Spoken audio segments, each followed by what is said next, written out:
मम्मा, मम्मा, कहाँ है आप? एक प्यारी सी लड़की जिसने स्कूल ड्रेस पहनी हुई थी, किसी डॉल जैसी लग रही थी, वो पूरे घर में अपनी माँ को ढूंढ रही थी।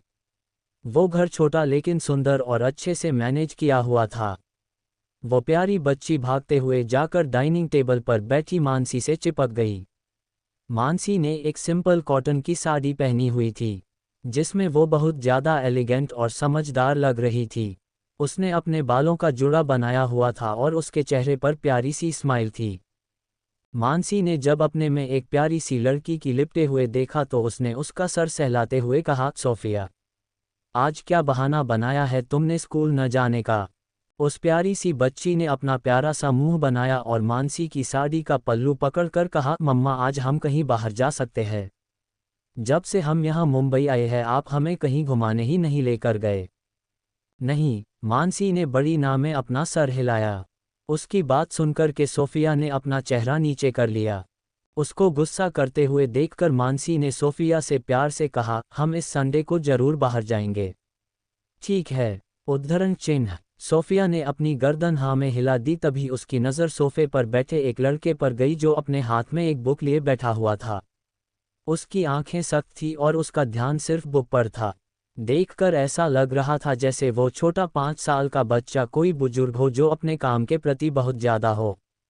उसकी आंखें बहुत सुंदर थी और वो बहुत ज़्यादा हैंडसम था। सोफिया ने अपना मुंह बनाते हुए दोबारा से कहा, इक्षित भैया, क्या आप भी हमारे साथ संडे को घूमने चलेंगे? इक्षित ने अपनी कठोर बच्चों जैसी आवाज़ में कहा, नहीं। इक्षित की बात सुनकर सोफिया का चेहरा मायूस हो गया। उसने फिर मानसी की तरफ देखा और कहा, भैया नहीं चलेंगे। अरे तो क्या हुआ, हम दोनों घूमने जाएंगे। भैया को क्या ज़रूरत है घूमने की, वो तो बुक्स पढ़कर ही सब जगह घूम लेता है। मानसी, ये बात सुनकर सोफिया ने प्यारे से चेहरे पर मुस्कुराहट आ गई। मानसी ने सोफिया को इक्षित से 2 घंटे बाद जन्म दिया था। वो जब पैदा हुई तो इक्षित के मुकाबले वो बहुत ज़्यादा कमज़ोर थी, क्योंकि अक्सर जुड़वा में एक बच्चे को दूसरे के मुकाबले कम न्यूट्रिशन मिलता है। लेकिन उसके जन्म के बाद से ही मानसी ने उसकी इतनी अच्छी देखभाल की थी कि सोफिया जल्दी ही रिकवर होने लगी थी। मानसी ने टेबल से अपना बैग उठाया और सोफिया का हाथ पकड़ते हुए इक्षित से कहा, इक्षित आओ, तुम भी बाहर स्कूल जाने के लिए देरी हो रही है। आ रहा हूँ मम्मा, इक्षित ने जवाब दिया। ठीक है, जल्दी आओ। मानसी फिर सोफिया को लेकर बाहर आ गई। मानसी के जाने के बाद इक्षित ने धीरे से अपनी बुक का पेज पलटा और उसमें रखी एक फ़ोटो को घूरते हुए बोला, आखिर ये कौन है जिसे मम्मा देख देख कर रोती रहती है? तभी उसे बाहर से मानसी के चिल्लाने की आवाज़ सुनाई दी, इक्षित जल्दी आओ। इक्षित अपनी जगह से कूद गया और अपनी बुक को एक ड्रॉर में संभाल कर रखकर बाहर भाग गया। बाहर आकर उसने देखा तो वहां पहले से ही एक लाल बत्ती वाली गाड़ी उनका वेट कर रही थी। एक ड्राइवर बाहर निकल कर आया और उसने गाड़ी का दरवाज़ा खोल लिया। मानसी ने एक एक करके दोनों बच्चों को अंदर बैठाया और उसके बाद खुद बैठ गई। जहां सोफिया ज़्यादा बोलती थी वहीं इक्षित चुप रहता था। मानसी भी आज तक उसकी इस खामोशी को समझ नहीं पाई थी। उसे समझ नहीं आता था कि आखिर क्यों वो इतना चुप और शांत रहता है। कहीं ऐसा तो नहीं कि उसे कभी कभी तो उसे ऐसा लगता था जैसे वो सक्षम के बचपन के रूप को देख रही है। लेकिन अब उसे इस बात की खुशी थी कि उसने सक्षम से अलग होकर एक अच्छा फैसला लिया है। जिस आदमी से दूर रहने के बाद भी उसकी इतनी छवि उसके बेटे के अंदर आ सकती है, तब क्या होता अगर वो उनके साथ होता? अब तक तो शायद उसका बेटा बंदूक चलाना भी सीख चुका होता। ये ख्याल आते ही मानसी थोड़ी घबरा गई। तभी उसे गाड़ी रुकने की आवाज़ सुनाई दी। वो अपने ख्यालों से बाहर आई, तब तक दोनों बच्चे नीचे उतर चुके थे। मानसी ने दोनों बच्चों को स्कूल के अंदर छोड़ा और फिर आकर वापस से गाड़ी में बैठ गई।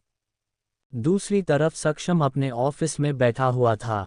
उसके चेहरे पर किसी भी तरह के कोई एक्सप्रेशन नहीं थे और वो पहले से भी ज़्यादा खतरनाक नजर आ रहा था।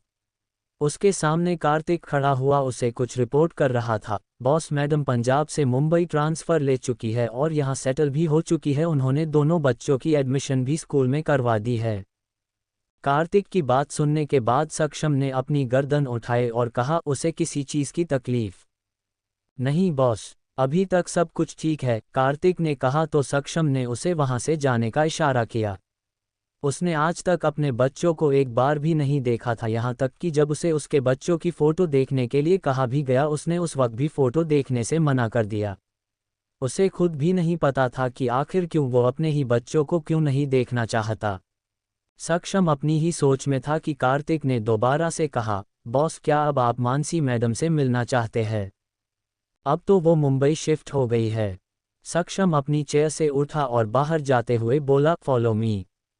उसकी बात सुनकर कार्तिक जल्दी से उसके पीछे चल दिया। सक्षम जाकर अपनी कार में बैठ गया और कार्तिक आगे ड्राइवर वाली सीट पर बैठ गया।